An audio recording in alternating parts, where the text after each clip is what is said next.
Yeah, yeah. And I think we're all on the same page of like wanting, like I was looking at big sheds to basically be like a a property pantry, because it just doesn't it it doesn't make any sense to not treat it, especially if there's going to be three different like living situations on the property. It doesn't make any sense to not have like a communal look at that, you know? Like, why would we all buy things like toilet paper separately? That makes no sense, right? Like, just buy bulk toilet paper, right? So I was like, honestly, in the future, I imagine there will be a situation where it's like, this is where we keep all the canned goods. This is where we keep, you know, all of the long life produce that we've made, all of that stuff. And whoever needs something and just go in there and get it, you know. And I think we're all like on the same page about that, which is great.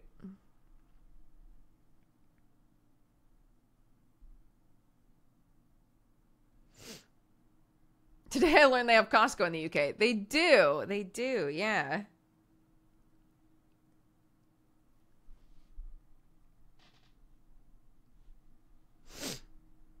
Yeah, I had a Costco membership in America. Um, but I let it lapse.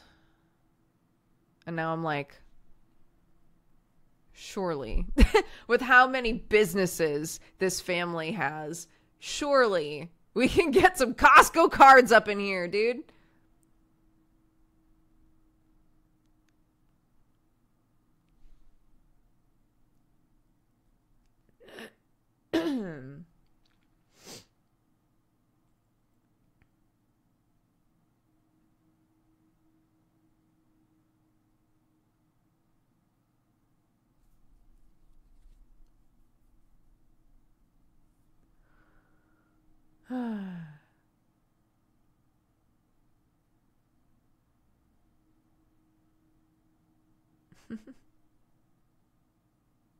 Yeah, it's worth it. I haven't been in a Costco in forever. The like aggression necessary to get through a day at Costco. But if you're consistently going, if it's like, yeah, once a month, we just go to Costco, you know, and we get everything that we need. Or maybe less often if you're like a good planner, but like Costco can be intimidating. Yeah. People get very aggro.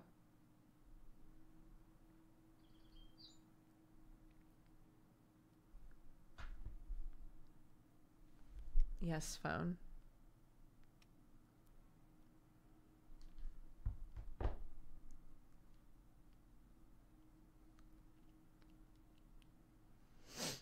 My parents go to Costco every other week. It feels like some people love it there. Yeah, some people go all the time.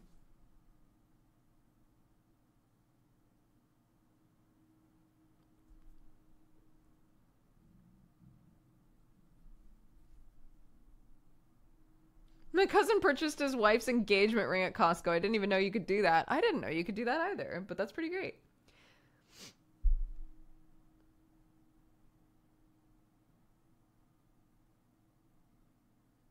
I'm going to Costco when it opens. I believe in you. Do it up, dude.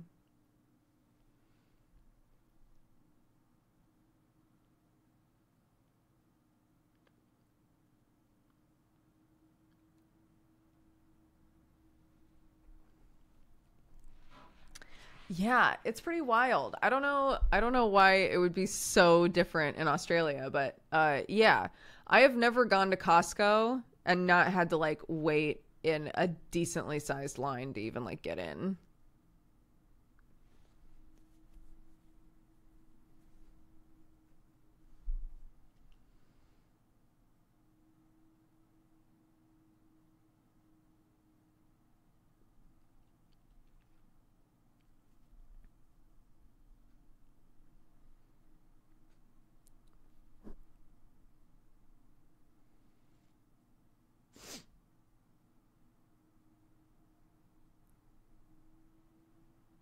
line to get into Costco? Yeah, a bunch of you are saying that's not the case where you live. I'm so glad.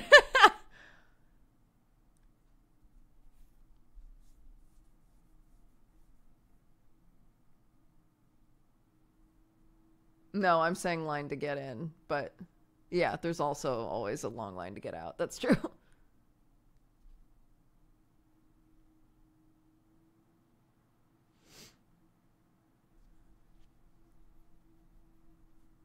Costco's always a battle of trying to resist buying things you don't need. You know what? Costco is where I got my Pokemon VHS tapes. And for that, I will be forever grateful. I went to my dad and I was like, Daddy, they've got Pokemon on tape. And my dad was like, okay. And I was like, can I get it, please? And he was like, okay. Life-changing.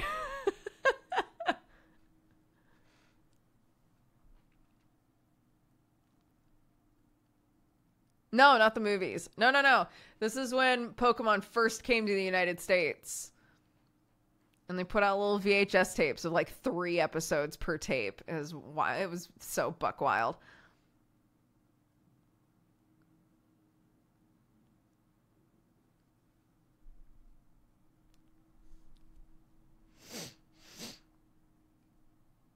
Yeah, it was great.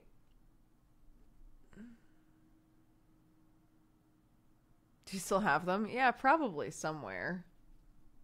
I don't know, maybe not. I did like a really big purge of that stuff. Because I used to have all of the Dragon Ball Z VHS. And on the side, if you had them, you know. If you know, you know. I used to have all of the Dragon Ball Z VHS. And they made a picture. If you had all of them, it made like a big picture of all of the main characters' faces. Oh, it was so cool. But I don't know if I still have those anywhere.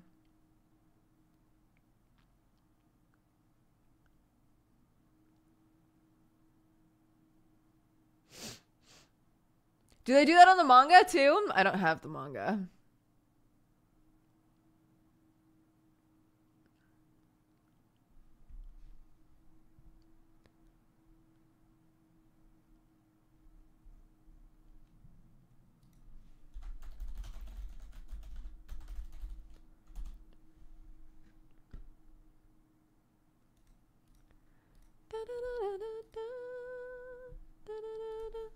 Dragon Ball Z manga.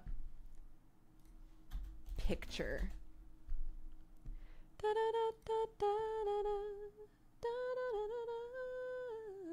Oh, I see. And like a little...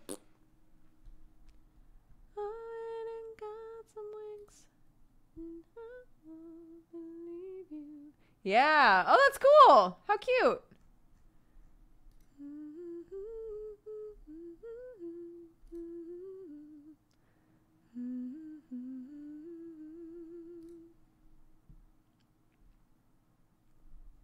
Kotaku Australia. How did I get here? Okay, I'm leaving. I'm leaving.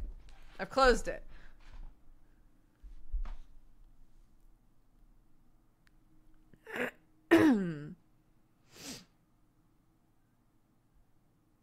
Yeah, when I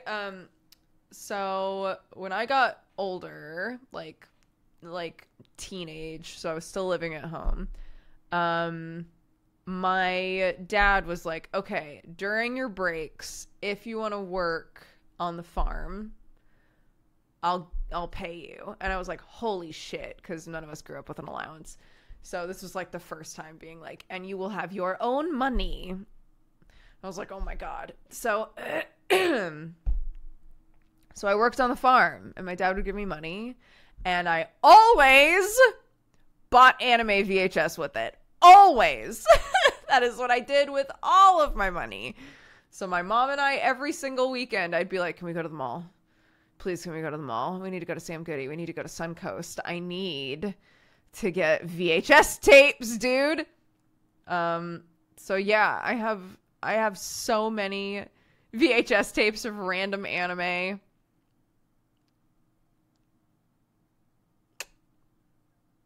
They did a weird thing with Yu Yu Hakusho. They brought the movies for Yu Yu Hakusho over before the show itself was licensed. Very strange. The Wild West.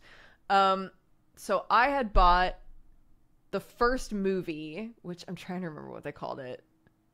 Ghost something.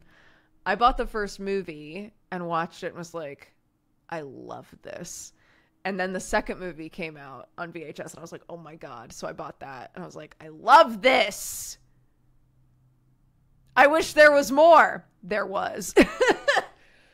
112 fucking episodes that weren't released in the United States yet. And the only way you could get them was to go on eBay and try to get like a weird bootleg DVD set of them.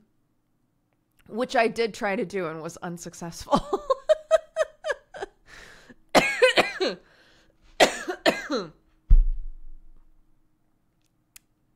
And then it finally came out on Toonami.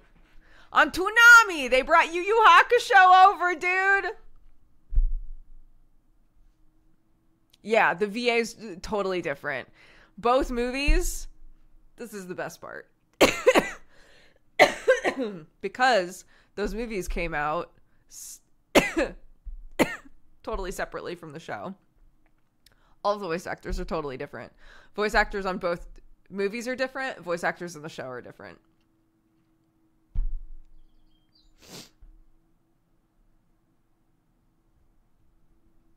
Oh yeah. Oh yeah, dude. Good stuff. It's like, do you guys remember how up to like the middle of the Namek saga for Dragon Ball Z was licensed and then none of the rest of it was? And when it finally was, it was a totally different company. And so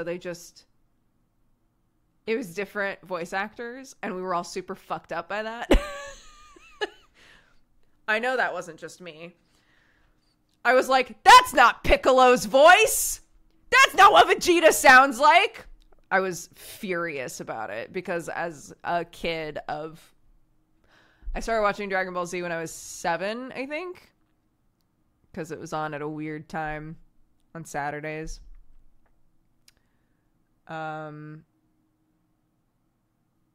How old was I when they finally brought the rest over? I don't even remember. But I had watched the other episodes so many times with the other voice actors that I fully did a like, that's not it. That's wrong. I hate this. I was so mad. I was furious about it. And obviously I got over it, but like,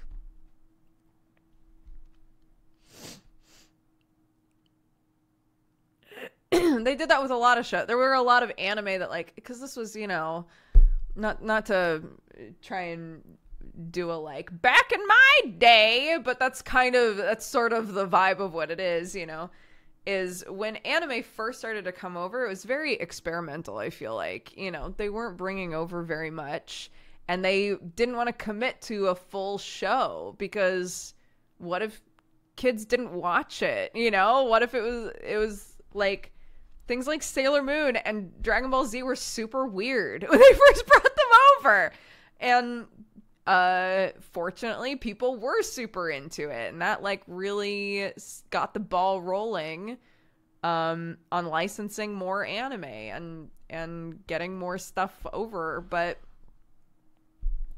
at first, it would just be little bits. And then you'd watch those same episodes over and over and over again. It happened with Sailor Moon. It happened with Dragon Ball Z. I think they did it with One Piece. They did like a little bit of One Piece and then they redubbed it.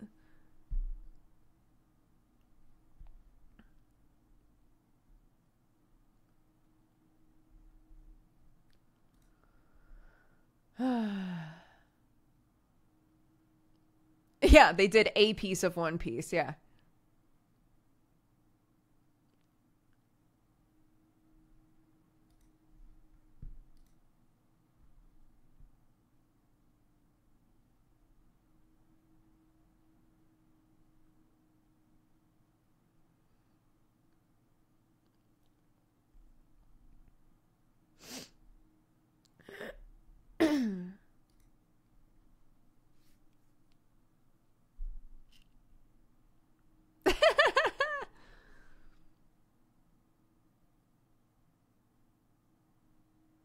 Mm-hmm. Yeah. It was good, guys.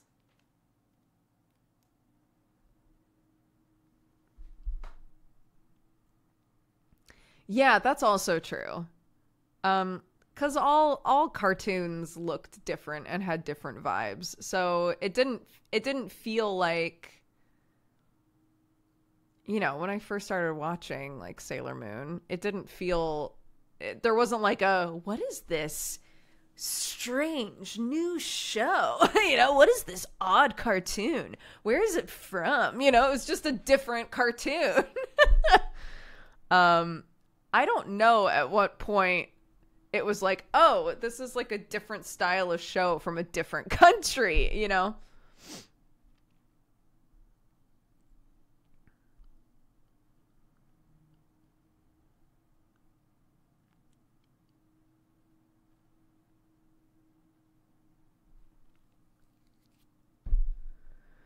Yeah, I don't know what it was for me. But that's okay.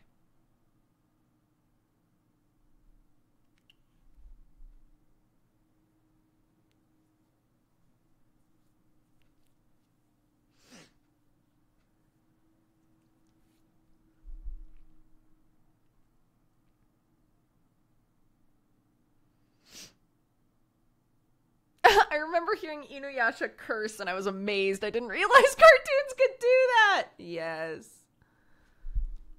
My brother had let me watch Beavis and Butthead once, so I already knew that like sometimes cartoons were pretty metal,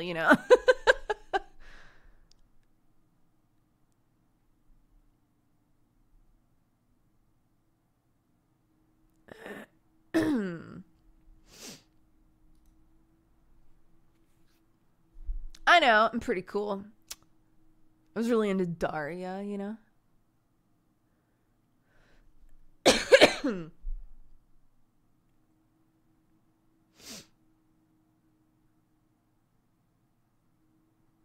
Oh my gosh, South Park.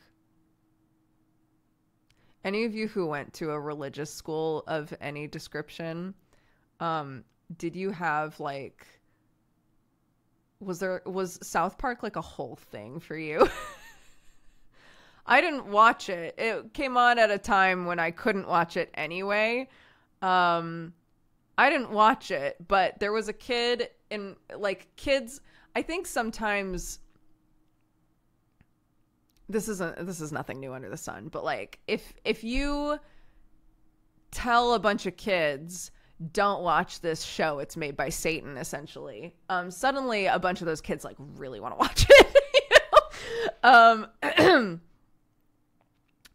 So I remember there was a kid in my class who like sat down with a bunch of his friends and was like, guys, I know that we all watch South Park,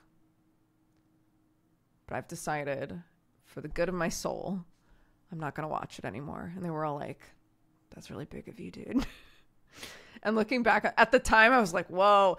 And looking back on that, I'm like, that is the best. I'm so glad I was there for that. Like, it was amazing.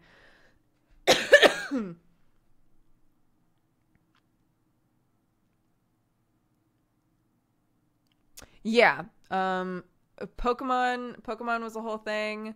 Tamagotchi were a whole thing. Not because they thought that Satan was involved in Tamagotchi, but because, my God, did none of us pay attention when Tamagotchis came out. So every single one of us had a Tamagotchi, and they were like, stop fucking bringing them to school. Do not bring them to school. If you bring them to school, we're throwing them in the garbage. Like, don't do it, because literally we would not pay attention.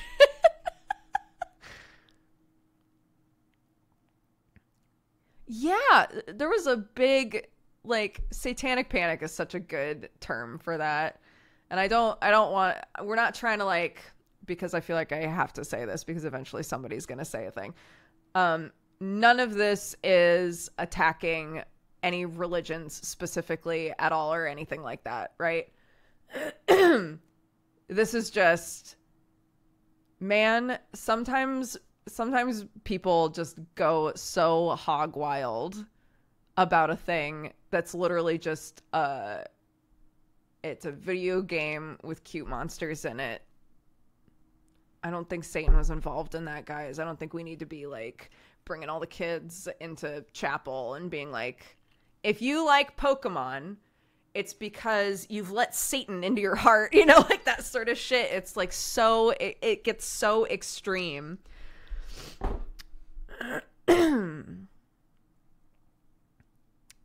So yeah,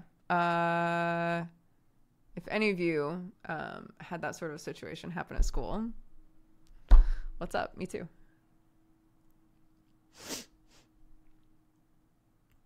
Yes, we're side-eyeing the people. We're not side-eyeing anyone's religion. It's the people do some weird shit sometimes, okay?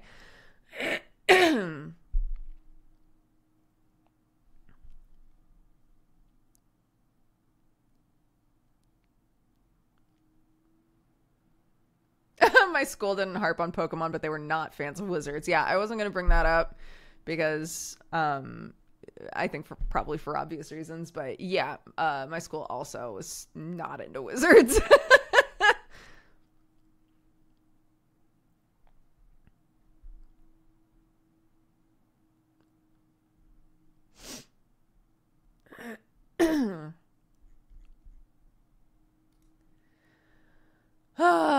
Anywho.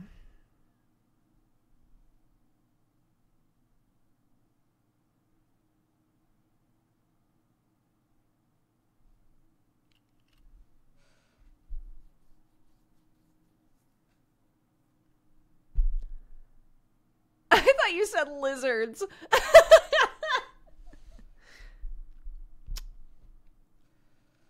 Yeah, anything serpent-ish, not okay.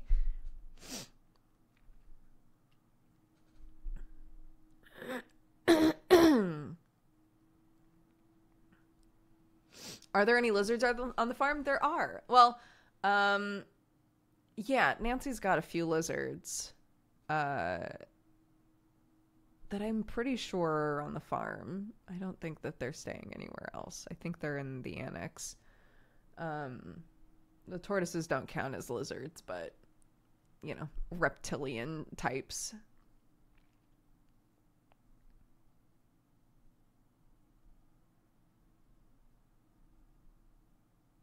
I saw on part of their enclosure, there's like a big divot in the wood, and I was like, what's going on there? And Nancy was explaining that like they will try to dig a lot, but they'll just like dig forward. So this divot that's in the wood is where the tortoise's nose is just like pressing up against the wood while the tortoise is trying to like dig. I was like, what?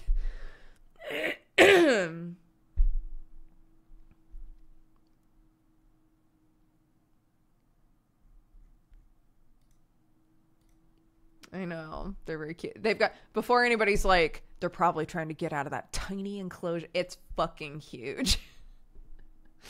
They have a tortoise mansion. It's gigantic. It's so big that I can't find them half the time when they're out there.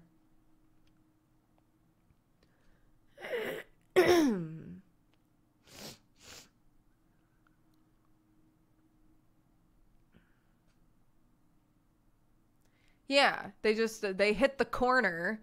If they go far enough, they hit the corner and then they're like, guess I gotta dig. And they try to just like dig through the wood. And it's like, homie, please turn. Just turn your body. Just turn your body and you'll find plenty of places to go. Oh my god, it's Octopimp. It's the pimp. What an icon. Something's gotta dig. Something's gotta dig. This man. Let him dig.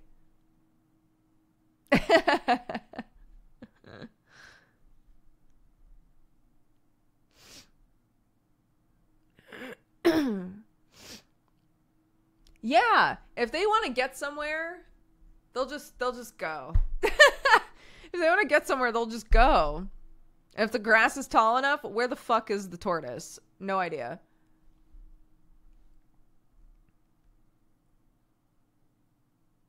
I love how you went from 2 cats to a menagerie. Every stream has a little critter story nowadays. I know, dude. It's really fun. It's super fun.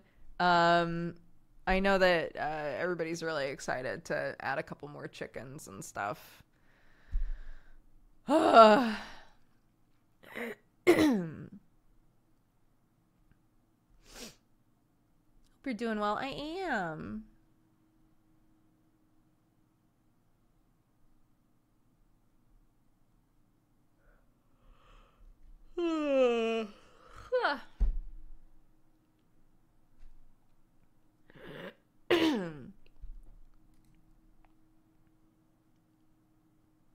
Yeah, he's got a channel point redemption for a reason. We love Octo here.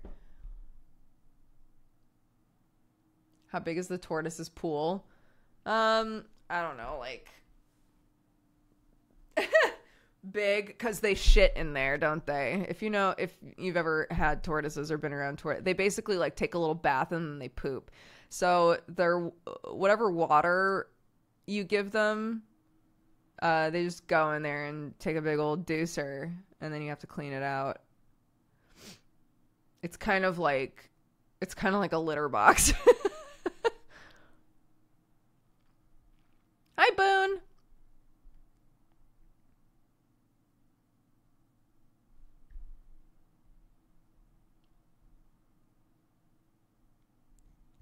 Yeah, inside of their house. So they've got their big area to walk around in and just like chill. And then inside of the house, there's a giant sun lamp. So like inside the house is hot.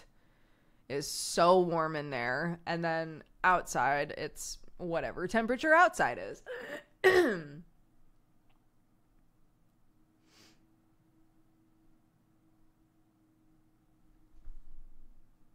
Pip Enigma, welcome to the Cat Gang. Thank you very much. I keep smacking my glasses when I do that now. Thank you very much. Welcome. I appreciate the subscription.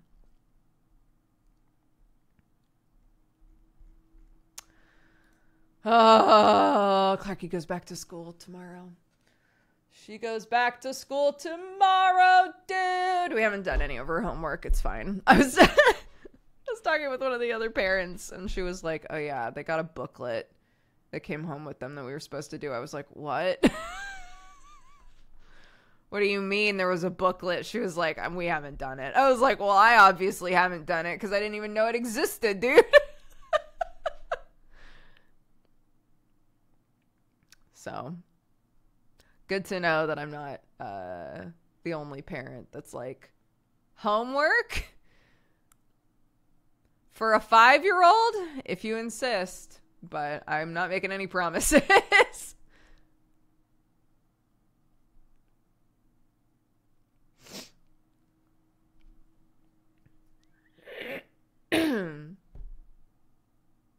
Yeah, they send work home all the time. None of it's like hard. It's just, more like bore work, am I right? It's just, I've complained about the homework situation quite a bit, but like,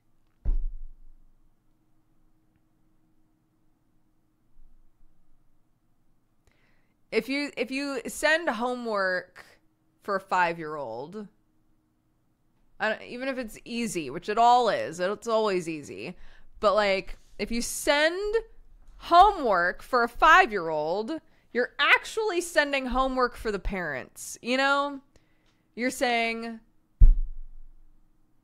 mom, dad are beautiful in between, granddad, grandparent, trusted grown-up in this child's life. I'm sure you have a busy day. I'm sure you work and do other things. But I also need you to facilitate a whole ass project for this child. It's like, I don't wanna do that.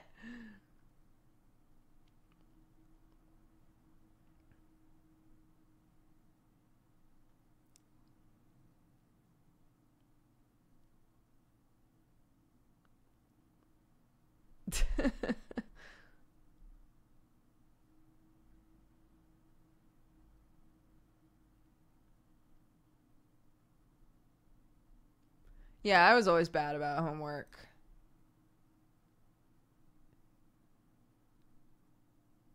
And I don't want to like undermine what the teachers are trying to do. And I was talking about this when we had our parent teacher conference, but like the teacher was very like, yeah, like I get it.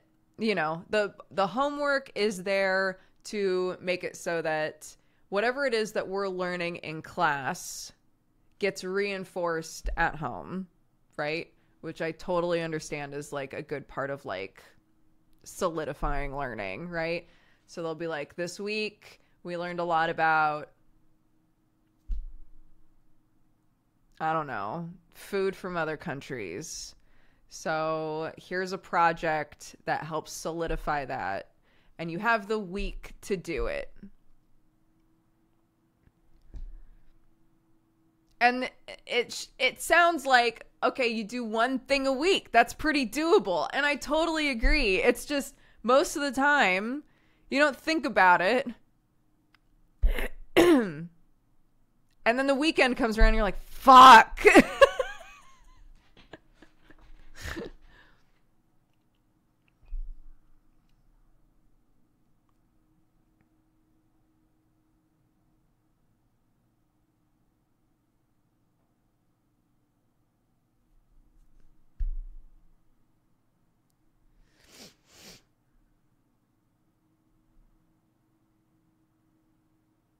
I think last time someone had the point that if teachers don't do that, some students won't do any kind of learning during the break.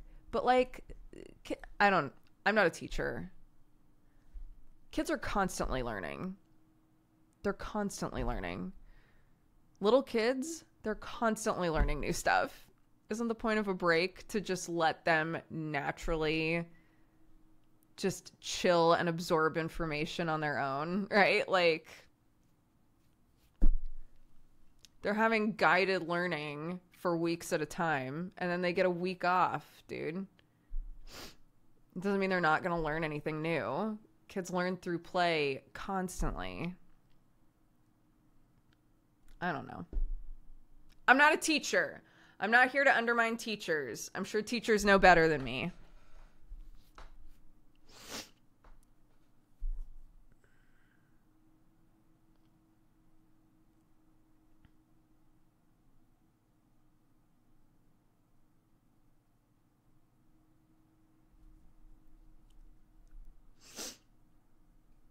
Anywho, we can move on. Teachers, I know some of you are teachers or learning to be teachers. I know this because every time we talk about school, some of you are like, I'm a teacher. I think teachers are superheroes.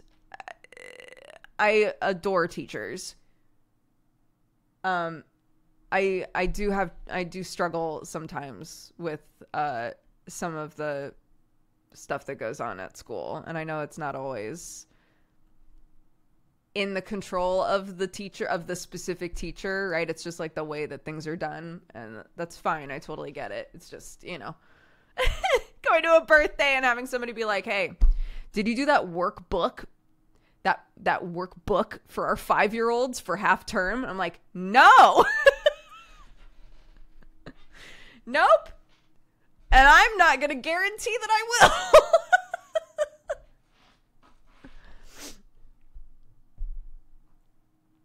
I make no promises here that anything will happen with that. Actually, I'm going to text Sam right now and be like, hey, can you look in her book bag and tell me if there's a goddamn workbook in there?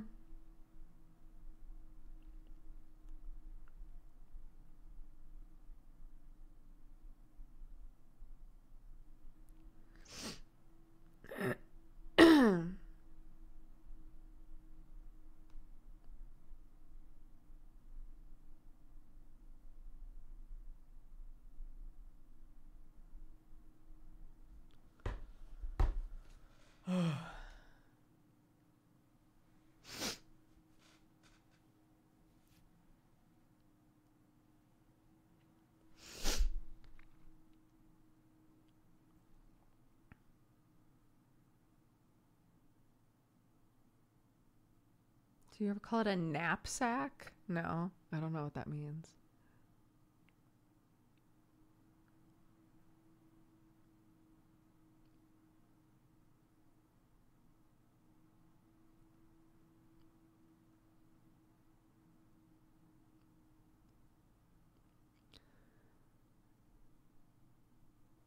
Knapsack is like medieval speak for a backpack.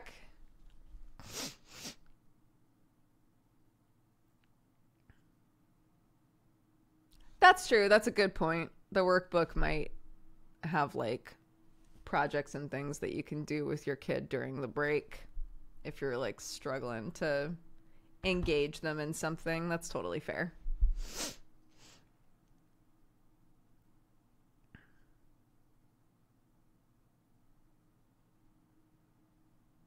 I grew up, we called everything a knapsack. No, I've never heard that before. It was backpack always. Everything was a backpack, even if it was technically just like a, over the shoulder thing. They were all backpacks.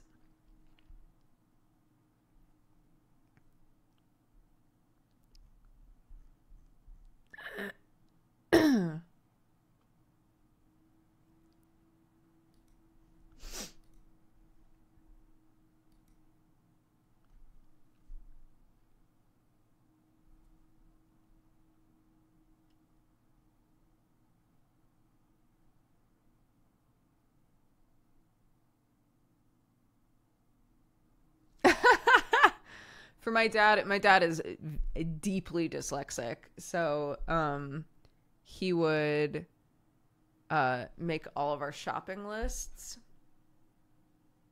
And a lot of going to the, sorry, Daddy, a lot, if he's watching, a lot of the going to the grocery store would be like a few things that my mom had written down and then a bunch of stuff that my dad had written down that we'd have to like figure out what it was.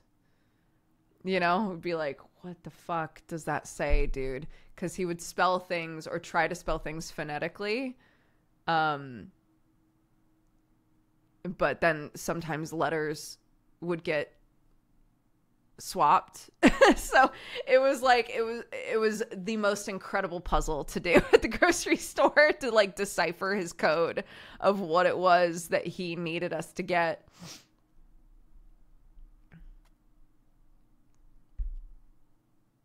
Yeah, my dad and my brother. My brother has like really made an effort to read more books, but he's also dyslexic and so he struggles with it a lot. So yeah.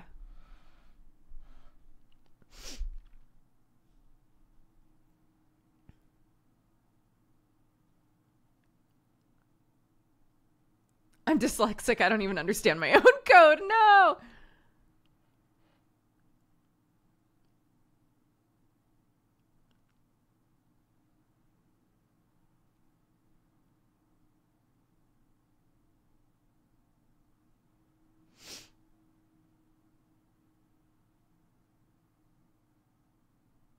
Oh my God. Sam and I were laughing. I had Cox and Crendor on while Sam was doing bedtime last night, and he came downstairs. And he came down right when Jesse was talking about his parents. And he was like, my parents will put something on TV. I'll be sitting there for 5 seconds. And then my dad will go, well, I'm going to go to the garage. And I'll just get up and leave. And my mom will, throughout watching it, get up about 12 times to do other things and be like, don't worry, I'm fine. Don't pause it. Don't bother. And Sam and I looked at each other and I was like, why are Jesse's parents just my parents? And Sam was like, literally, literally, like, we'll put something on. My mom loves TV, by the way. She loves sitting down to watch TV. And I don't know if it's because sometimes when like people are at the house, it takes a little bit of time. Even me, right? Like her kid. It takes a little bit of time to get into the swing of just like just chilling, right? Just sitting and watching a thing and not worrying. Some of the like people are in my house anxiety sometimes takes a couple of days, right? I totally get that. But whenever I go to visit, and my entire childhood growing up as well, my dad would do this, where we'd start a movie, and like 10 minutes into the movie, he'd be like, bye. Just get up. What he'd do is he'd go, I'm going to go have a smoke, and he would never come back. He'd get up, go outside to have a smoke, and would just not come back. why were we bothered?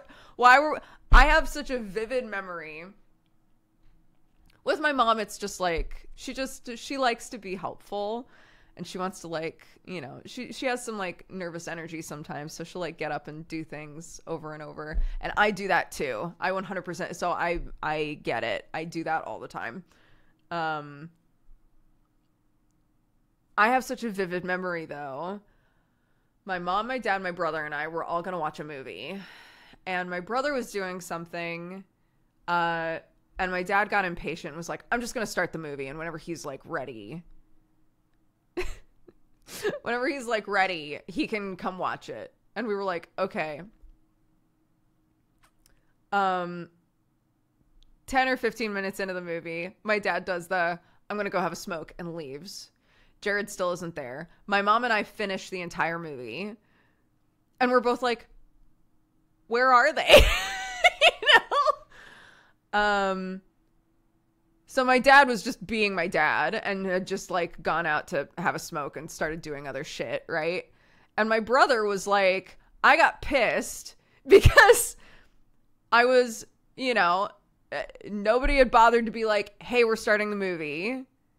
And then a few minutes into the movie, dad left anyway. So, like, what the fuck was the hurry? And I was like, that's so valid. That is so valid, that the person in the house who was like, fuck it, we're not waiting for him, and started the movie was the one who just ditched and didn't watch it anyway. It's like, I think about that all the time.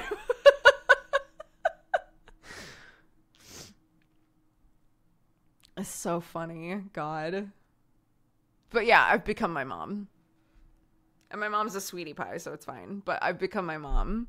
Clark will be like, I'm watching this weird kids show. And I'll go, that's cool, dude. And she'll go, will you watch it with me? And I'll go, yeah, no problem. I just need to do one more thing. And I'll do the thing, and I'll come in, and I'll sit. And then 5 minutes into sitting, I'll be like, oh, shoot, I need to go do a thing. And I'll get up and do a thing. And she'll be like, where are you going? I'm like, I'm so sorry. You're right. I said I was going to sit and watch the thing with you. I will sit and watch the thing.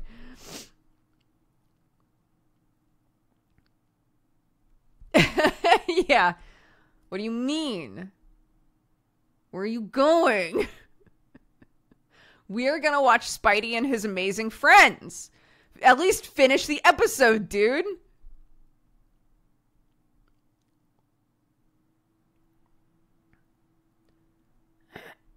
Do you have a movie questioner in your family? Honestly, no. No. Sam occasionally would do a thing where, like, if I was in the middle of watching a show, the time that this happened the most was when I was binging Teen Wolf back in the day. Our TV and our computers were all in the same room. So Sam would just, like, be at his computer, like, playing a thing. And then I would be watching Teen Wolf. And it was very much, and this is a classic, it was very much, no, I don't want to watch that. I have no interest. But then, like, some part of it piques their interest. If any of you have a partner where this is the situation, some part of it piques their interest, and they're like, wait, but what's going on now? And you're like, I thought you didn't want to watch it. I thought you didn't want to watch it, dude. Why are you asking questions? I'm the Sam in this story.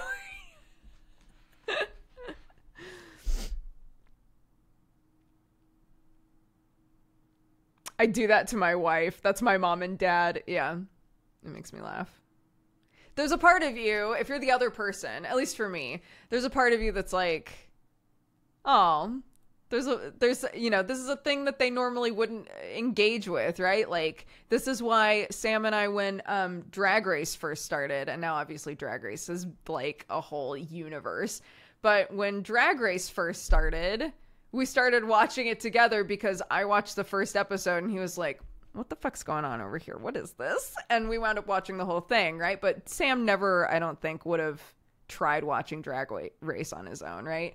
It was the same with Teen Wolf, where it was like, obviously Sam has no interest in Teen Wolf, but I started watching it, and I swear to God, this is what started like Sam's spiral into bad TV.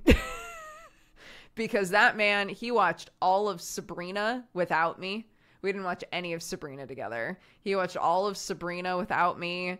He and I watched the Winx saga together, right? Like, there is just something so good about a show where you're like, I don't have to think very hard watching this. I can just be, you know, none of this matters. It's great. I love it. I love that CW trashy shit. I love it.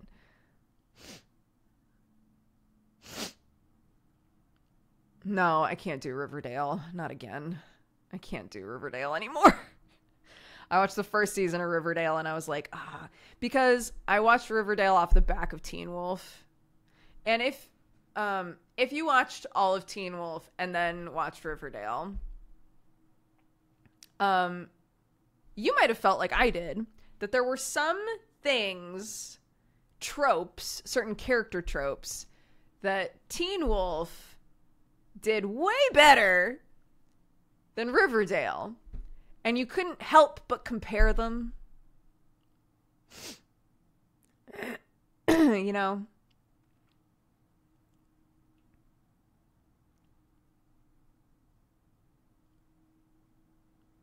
Oh, same here, Arnar. Star Trek will always remind me of my dad. My dad loved Star Trek. So I watched so much Star Trek growing up.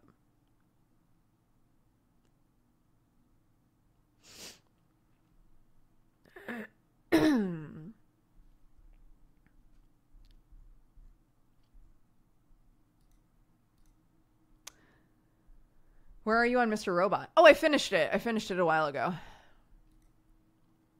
I really liked it. I didn't expect... this isn't to say, again, no spoilers. This isn't to say that I felt like everything got wrapped up perfectly or like I didn't walk away with questions about some of the stuff that felt major. But what they were... The crux of what they were trying to do with it, I was really engaged with at the end. And it was the sort of, again, trying not to spoil anything, but it was the sort of situation where basically the second it ended, I was like, I have to go online immediately. I need to know how do I say that? I need to know how people responded to this. I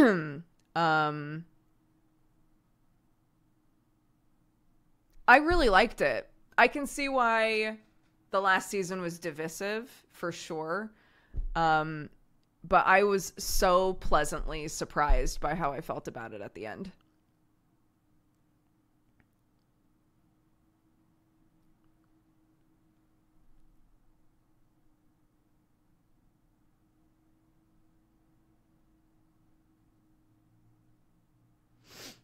I made them, last time I talked about this, I compared it to Hannibal.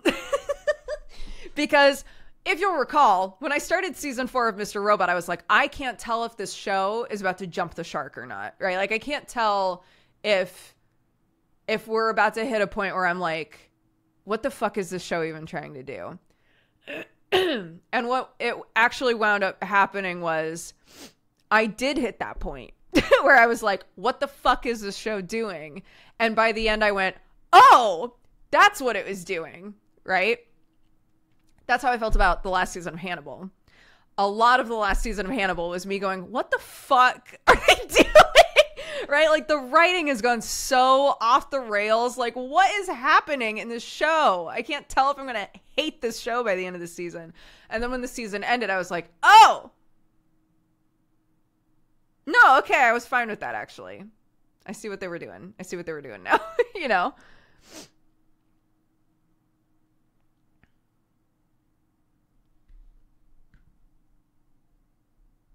What did Jesse think? Jesse also loved it. The end of Mr. Robot, yeah.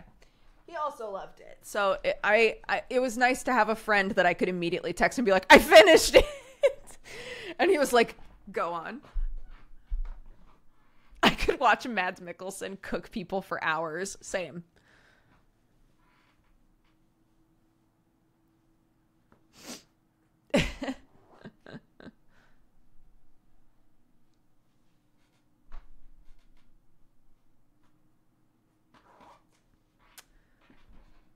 Oh, yeah. I should rewatch Hannibal. I should rewatch Hannibal. It's been a while.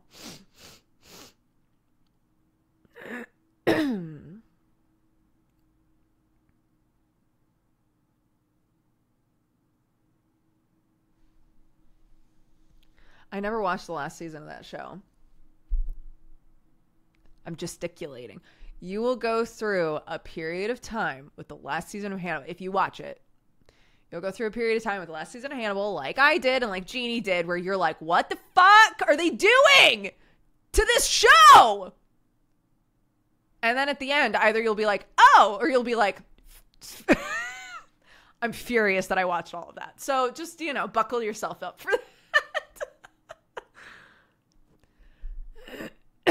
I loved it. Not everybody did. So.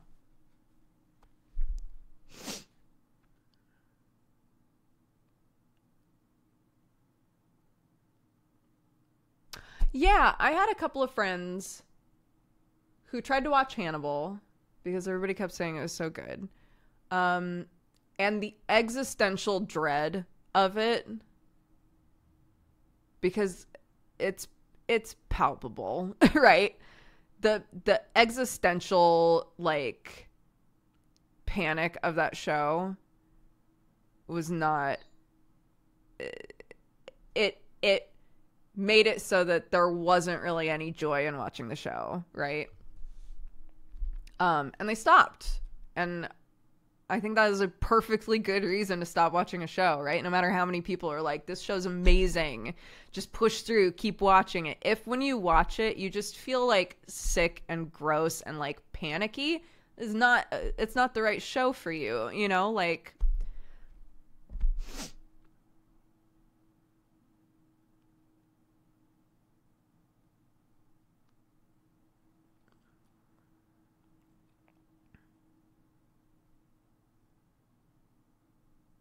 same with You. I just couldn't after a while. I've never watched that show because I think that would be my existential panic show. Yeah. As much as people like goof on that show, I think the subject matter of it, I don't think I could do it.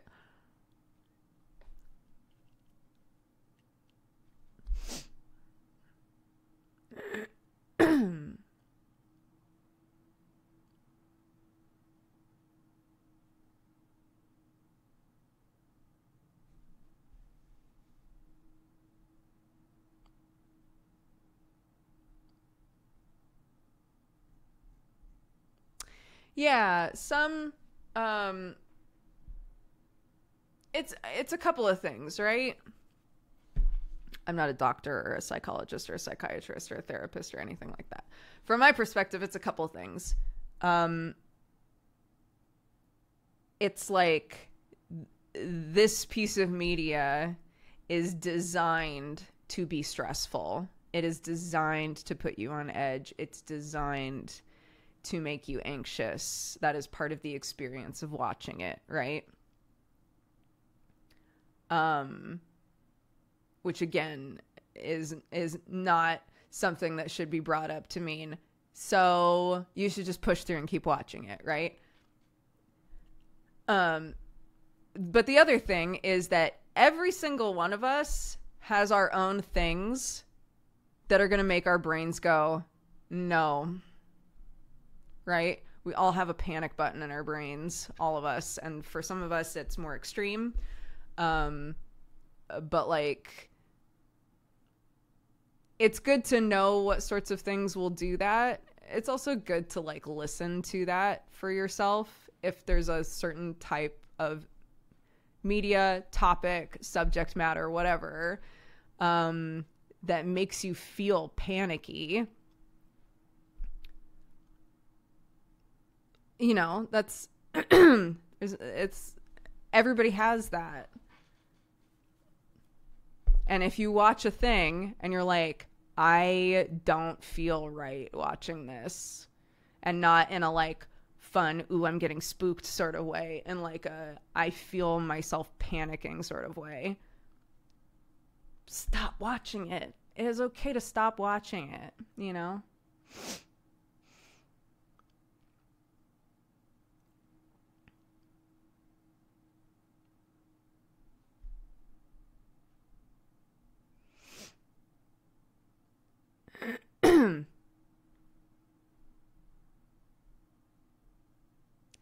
I had to take an entire afternoon to calm down after Uncut Gems. I will never watch that movie. With how many people in my life have been like, man, Uncut Gems, you gotta watch that. I was on the toilet shitting for about an hour afterwards. I'm like, no, okay. You know what? I'm good. Or like, yeah, dude, I felt like anxiety for a week after watching Uncut Gems. Okay. I'll not watch that, I think. I don't think I want to watch that, dude. Uncut Gems is great. I literally had a headache by the end. I'm so... The people that loved that experience, I'm so glad. I don't want to watch it.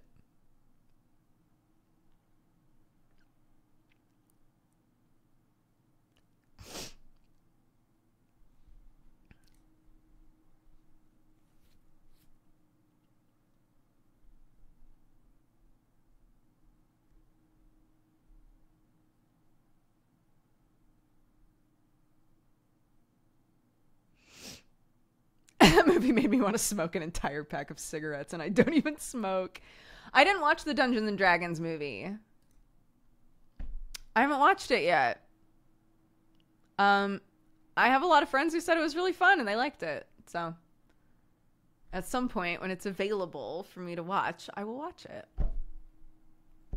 Sam and I are trying really hard to get a babysitting situation so that we can see the Spider-Verse movie.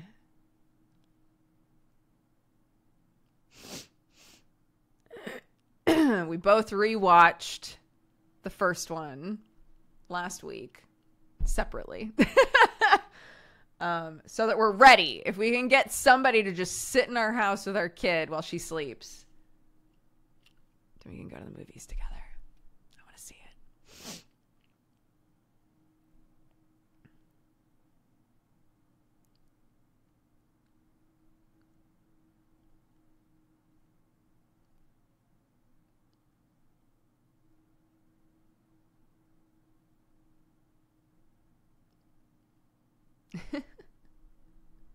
All right, we're at the 2-hour mark, dude. So I'm gonna get going, but tomorrow's a new week. Clark's back in school. I love her. I've had such a good time with her, but you know, my schedule always goes to, both of our schedules just go to shit. What do you mean? I just got here. I'm sorry. The stream's over. I'm so sorry. But I'll be back tomorrow. We'll be making my schedule on Monday, just like we always do. Yeah.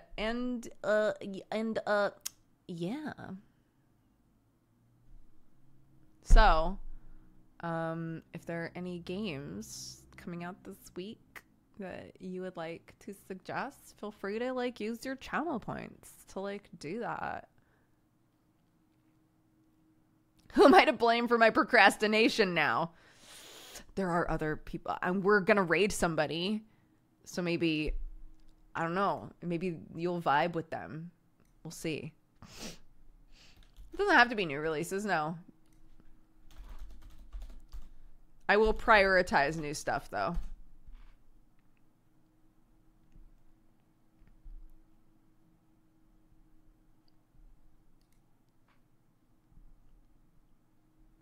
They talk trash about the shows. It looks like they're playing Neo, The World Ends With You. So I don't know. Okie dokie is the person that we had a suggested raid for. So that's where I'll send you. But first, let me read off our activity feed. Leisure Wave, thank you for the 65 months. Poshcat for the 70. Major for the 69. And Pale for the 2. Silpha for the 92. Wine Crimes, thank you again for subscribing. Small Tom Gaming for the 74.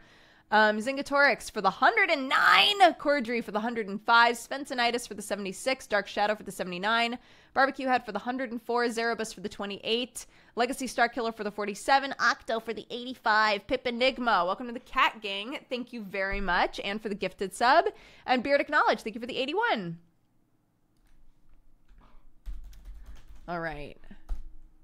Go say hi, spread love, spread joy. I will see you guys around. I'll see you tomorrow. If you're looking for something to watch, I'll be here. All right. See you then, gang. Bye-bye.